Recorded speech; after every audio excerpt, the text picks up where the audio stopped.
सहकार चळवळीचं पाळणाघर म्हणून या महाराष्ट्राची ओळख आहे आणि महाराष्ट्राकडे पाहिलं जातं, कारण छत्रपती शिवाजी महाराजांच्या भूमीत सहकाराचं बीज रोवलं गेलं आणि ते रुजलंही, वटवृक्षही झाला आणि मोगलाईच्या काळात महाराष्ट्र संस्थानिकांमध्ये वाटला गेला होता, पण सगळ्या मावळ्यांना एकत्र करून शिवरायांनी स्वराज्याची स्थापना केली आणि त्या स्वराज्यातच सहकाराचं मूळ बीज आहे असं म्हटलं तर वावगं ठरणार नाही.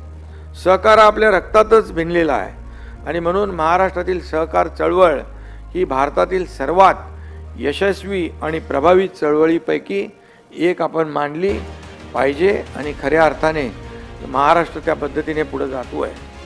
1950मध्ये प्रवरानगरमध्ये विठ्ठलराव विखे पाटील यांच्या पुढाकाराने आशियातील सगळ्यात पहिला सहकारी साखर कारखाना सुरू झाला. हा देखील आपल्या महाराष्ट्राचा अभिमान आहे, बहुमान आहे आणि स्वाभिमान आहे. आणि ही परिषद जी आहे, सहकार परिषद, आंतरराष्ट्रीय सहकार वर्ष 2025 सहकार परिषद आपली यशस्वी होईल अशा प्रकारचा मी या ठिकाणी विश्वास व्यक्त करतो.